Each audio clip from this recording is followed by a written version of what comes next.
নমস্কার, আমি অমৃতা মুখার্জি। আমার চ্যানেলে আপনাদের সকলকে স্বাগত। আজকে সৈয়দ মুস্তাফা সিরাজের লেখা ভয় ভুতুড়ে গল্পটি আপনাদের পড়ে শোনাবো। আমার গল্প শুনে যদি আপনাদের ভালো লাগে তাহলে চ্যানেলটা সাবস্ক্রাইব আর ভিডিওগুলো লাইক করার অনুরোধ রইল।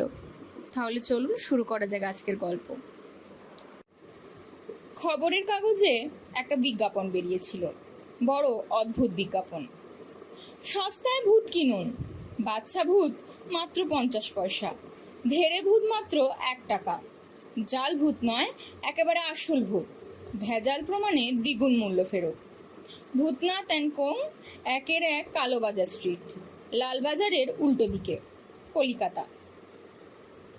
ভাগ্নে নেপাল তার মামা নকুলেশ্বরকে বলল, ও মামা, ভূত কিনবেন? এই দেখুন, কাগজে বিজ্ঞাপন দিয়েছে। নকুলেশ্বর বললেন, তাই নাকি, দেখি দেখি। বিজ্ঞাপন পড়ে নকুলেশ্বর নেচে উঠলেন। তার নানা রকম জন্তু জানোয়ার এবং পাখি পোষার শখ আছে বারবার। বাড়ির ছাদে আস্ত একটা চিড়িয়াখানা বানিয়ে ফেলেছেন।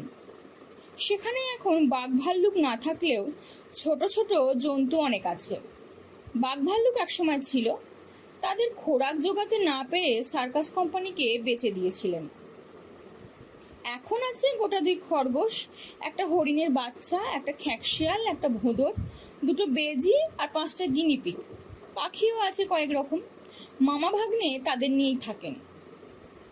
নকুলেশ্বরের বারবার স্বাদ ছিল একটা ভূত রাখবেন চিড়িয়াখানায়, কিন্তু ভূত পাবেন কোথায়? ভাগ্নেকে নিয়ে কত জায়গায় ঘুরেছেন, শ্মশানে, পোড়ো বাড়িতে, চিলেকোঠায়, ভূত পাননি। এখন কাগজে বিজ্ঞাপন দেখে তক্ষুনি বেরিয়ে পড়লেন দুজনে। অনেক খুঁজে ভূতনাথ অ্যান্ড কোং বের করলেন। একটা বিরাট পুরনো বাড়ির ভেতরে অনেক ঘোরালো সিঁড়ি বেয়ে, অনেক করিডোর পেরিয়ে 3 তলার কোণার দিকে একটা ছোট্ট ঘরের দরজায় কোম্পানির নাম দেখতে পেলেন। টুলে বেয়ারা বসেছিল। বলল, চালিয়ে যান আন্দার মেয়ে। বেয়ারার কালো কুচকুচে চেহারা, রোগা পটকা গরম, গোফটা প্রকাণ্ড। নেপাল ও নকুলেশ্বর চোকাচুকি করলেন। তার মানে বেয়ারাটা মানুষ বটে তো? বলা যায় না। ঘরের ভেতর আলো নেই, আবছা আধার। ঘরে ঢুকে কিছু দেখতে পেলেন না নকুলেশ্বর, আর কেমন একটা চিমসে গন্ধ। নেপাল ফিসফিস করে বলল, ভূতের গায়ে কেমন গন্ধ মামা, বড্ড বিচ্ছিরি। নকুলেশ্বর বললেন, তা তো হবেই, কিন্তু ঘরে যে কাউকে দেখতে পাচ্ছি না। দেশলাই জ্বালুন মামা, নেপাল পরামর্শ দিল। অমনিকে হেরে গলায় বলে উঠল, আলো জ্বালাবেন না, আলোয় ওদের কষ্ট হয়। এই যে এখানে চলে আসুন। নকুলেশ্বর বললেন, কিছু দেখতে পাচ্ছি না যে। দেখবার দরকারটা কি? পয়সা দিন, জিনিস নিয়ে যান। বাড়ি গিয়ে কিন্তু অন্ধকারে দেখবেন। সে কি, না দেখে কিনবো কেন মশাই? আপনি বোকার মতো কথা বলছেন। ভূত হলো গিয়ে অন্ধকারের প্রাণী, আলোয় তারা বাঁচে না। যেমন ধরুন, আপনি ক্যামেরার ফিল্ম কিনতে গেছেন, ফিল্মের রোল থাকে কৌটোর ভেতর। কেন থাকে জানেন নিশ্চয়ই? ফিল্মের রোল খুললেই নষ্ট হয়ে যায়, একেবারে সাদা হয়ে যায়, তাই না? নকুলেশ্বর বুঝতে পেরে বললেন, হ্যাঁ তা যায় বটে। এও তেমনি, কাজেই এই ডার্ক রুমের ভেতর ভূত বিক্রি করতে হয়। পয়সা দিন। আমি একটা কৌটো দিচ্ছি, তার মধ্যে ভূত আছে, কিন্তু আবার সাবধান করে দিচ্ছি, আলোয় খুলবেন না, ডার্ক রুমে রাখবেন। বুঝলুম, কিন্তু ওদের খেতে দিতে হবে তো? আলবাত দিতে হবে। অন্ধকারে কৌটো খুলে খাইয়ে দেবেন। কি খায় ওরা জিজ্ঞাসা করে নিন মামা, নেপাল পরামর্শ দিল। অন্ধকারের লোকটা বলল, ভূতের খাদ্য খুব সস্তা। সকালে ও বিকেলে 1 গ্রাম শুকনো গোবর খাটালে পেয়ে যাবেন। দুপুর ও রাতে কুচো চিংড়ির মাথা, ব্যাস। আর সপ্তাহে 1 দিন 1 চামচ দুধ দেবেন। অবশ্যই একটা কাগজে ভূতের লালন পালন সম্পর্কে সব কথা লিখে ছাপিয়ে রেখেছি, একটা দেব, ভাববেন না। নকুলেশ্বর বুদ্ধি খাটিয়ে বললেন, ঠিক আছে, আপাতত একটা দিন, বাচ্চা ভূতি দিন, আগে ব্যাপার স্যাপার দেখে নেব। তারপর বরং গোটা কত কিনবো। নেপাল বলল, বাচ্চা ধেরে সব রকমই কিনবো, 50 পয়সা দিন তাহলে। নকুলেশ্বর একটা আধুলি বের করে হাত বাড়িয়ে বললেন, নিন। অন্ধকারে একটা হাত এসে তার পয়সাটা তুলে নিল এবং তক্ষুনি তার হাতে একটা ছোট্ট কৌটো দিল। নকুলেশ্বর বলল, এতটুকু কৌটো? এতটুকুই তো হবে, বাচ্চা ভূত কি না? তাছাড়া আপনি নিশ্চয়ই জানেন ভূতেরা ইচ্ছা মতো রূপ ধরতে পারে, প্রকাণ্ড বড় হতে পারে, আবার এতটুকুটিও হতে পারে, ওরা অদৃশ্য হতেও পারে। তাই সাবধান, কৌটোর মুখ খোলার সময় দেখবেন যেন সুরুত করে না পালায়। নকুলেশ্বর বললেন, হ্যাঁ হ্যাঁ, তার বলতে, আচ্ছা চলি, নমস্কার। ভূতের কৌটো পকেটে পুরে মামা ভাগ্নে ঘর থেকে বেরিয়ে এলেন। বেয়ারা সেলাম দিয়ে একগাল হেসে বলল, বহুত বড়িয়া চিজ বাবু, ऐसा চিজ কাহি নেহি মিলেগা। মহা আনন্দে মামা ভাগ্নে বাড়ি ফিরলেন ভূত কিনে। কৌটোটা টেবিলের ড্রয়ারে রইল এবং ঘরে সে রাতে আলো জ্বালালেন না নকুলেশ্বর। পরদিন ছাদের চিড়িয়াখানায় একটা ডাক রুম বানাবেন, সেখানে বাচ্চা ভূতরা থাকবে। সকালের অপেক্ষা শুধু। মিস্ত্রিকে খবর দেওয়া হয়েছে, ঘর বানিয়ে দেবে।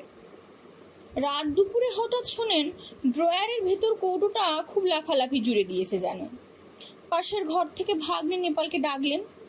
বলা যায় না, ভূত সাংঘাতিক প্রাণী, বাচ্চা হলেও তো ভূত বটে। দুজনে সাহস করে ড্রয়ার খুলতেই কৌটোটা সত্যিই নড়াচড়া করে বেড়াচ্ছে টের পাওয়া গেল। নেপাল বলল, ও মামা, আসলে ওর খিদে পেয়েছে। নকুলেশ্বর বললেন, শোবার আগে তো কুচো চিংড়ির মাথা খাইয়ে দিলাম, আবার খিদে? বাচ্চাদের বারবার খিদে পায় না বুঝি? আমার তো পায়। এখন আর কি দেবো বলতো? আর তো কুচো চিংড়ির মাথা নেই। অনেক খুঁজে ছাই গাদা থেকে কিছু পেয়েছিল। বাজারে আজকাল চিংড়ি পাওয়া কঠিন, সব বিদেশে পাঠাচ্ছে কি না। মামা, সকালে চায়ের দুধ রাখা আছে, 1 চামচ এনে দি বরং। তাই আন। নেপাল দুধ আনলে নকুলেশ্বর কৌটোর মুখ খুললেন সাবধানে। দুধটুকু ঢেলে দিয়ে আদর করে বললেন, লক্ষ্মী সোনা, মানিক, চো করে খেয়ে ফেলো তো বাবা। তারপর বাপরে বলে লাফ দিলেন। হু করে উঠলেন নকুলেশ্বর। নেপাল বলল, কি হলো মামা, কি হলো? হতছাড়া কামড়ে দিয়েছে আঙুলে। নে নে নে, কৌটোটা ধর নেপা, জ্বালা করছে বড্ড। নেপাল যেই কৌটোটা নিয়েছে, বাচ্চা ভূত তার আঙুলেও কামড়ে দিয়েছে। নেপাল কৌটোটা ফেলে দিয়ে বাপরে মারে করে কান্নাকাটি জুড়ে দিল। সে এক হুলস্থুল কাণ্ড। ঠাকুর চাকর দৌড়ে এলো, বাতি জ্বালালো সুইচ টিপে, দেখলো মামা ভাগ্নে আঙুল চেপে ধরে লাফালাফি করছে। নকুলেশ্বর সেই অবস্থায় চেঁচালেন, আলো নেভাও, আলো নেভাও। কে নেভাবে? ঠাকুর চাকর সবাই অবাক হয়ে দাঁড়িয়ে আছে। সে সময় ঘরের মধ্যে আওয়াজ শোনা গেল, বো, নিশ্চয়ই বাচ্চা ভূতের আওয়াজ। ঠাকুর চেঁচিয়ে উঠল, সর্বনাশ, বলতা বলতা, মস্ত বড় একটা বলতা। নকুলেশ্বর বিকৃত মুখে বললেন, ধর ধর, কৌটোয় পুড়ে দে। বলতা নয়, বলতা নয়, বলতা রূপ ধরেছে। বলতা ধরে সাধ্যকার। বলতাটা কিছুক্ষণ ওড়াউড়ি করে ঘুলঘুলিতে গিয়ে ঢুকলো, তারপর আর সাড়া পাওয়া গেল না। আঙুল ফুলে ঢোল হয়ে গিয়েছে মামা ভাগ্নের। গোবিন্দ ডাক্তার এসে দেখে গিয়েছে, জ্বরও হয়েছিল। ঘুলঘুলিতে খোঁজা হয়েছে, বলতা টলতা ছিল না। নকুলেশ্বর মনমরা হয়ে গিয়েছিলেন। আহা, যদি বাসা বানিয়েও থাকতো ভূতের বাচ্চাটা। জ্বর সারলে এবং আঙুলের ফোলা কমলে ফের ভূতনাথ কোঙের আপিসে গেলেন। কিন্তু কোথায় কোম্পানি? ঘরের দরজায় একটা কাঠের ফলকে লেখা আছে, ভজহরি ট্রেডিং কোং লিমিটেড। তারা অনেক কিছু বেচে, তবে ভূত ট্রুত নয়। খোঁজ নিয়ে জানলেন ভূতনাথ কোম্পানি উঠে গেছে আগের দিন। পুলিশ ঝামেলা বাঁধিয়েছিল। আজকাল মামা ভাগ্নে মিলে খবরের কাগজের বিজ্ঞাপন খুঁটিয়ে পড়েন। এবার ভূত বিক্রির বিজ্ঞাপন দেখলে সেখানে গিয়ে ধেরে ভূতই কিনবেন। বাচ্চা ভূতগুলো বড্ড বাজে, হিংসুটে স্বভাব, খামোখা আঙুল কামড়ে ঢোল করে দেয়।